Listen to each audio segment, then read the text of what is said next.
Hello, my name is Zach Stockbridge, and I've been teaching online science courses for about a decade now. One of the really important things when it comes to online learning is communication with your instructor. So I want to share some important tips with you just real quick. First, please always feel like you can reach out to your instructor and ask your questions or share your concerns, whether specific or general. That's part of what we're here for. The big thing I want to talk with you about, though, is how to ask for help when you're struggling, whether on a specific assignment or just in general. Let me start by saying one of the least effective things you can do is email your professor and just say, "I don't understand the homework," or "Can you help me with the lab?" The problem is that doesn't give your instructor anything to work with. They have one option, that's to reply with a question, like, "What question are you on?" "What specific part of the assignment are you working on?" By the time you ask your question, the instructors read it, reply with the only thing they can. You reply with specifics. They reply again. How much time has been lost?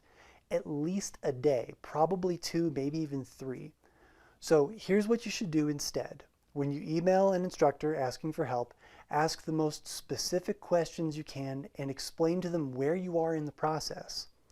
What's really helpful to instructors is something kind of like this. I made it this far and now I'm on this specific question.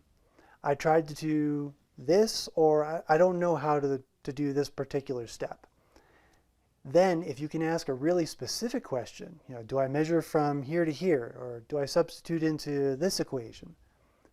Now your teacher has something they can work with, especially in a science or math class. The very best thing you can do is to also send them a screenshot or a photo of your work so far. Because when you do that, instructors can quickly see exactly what you understand and where things went off track.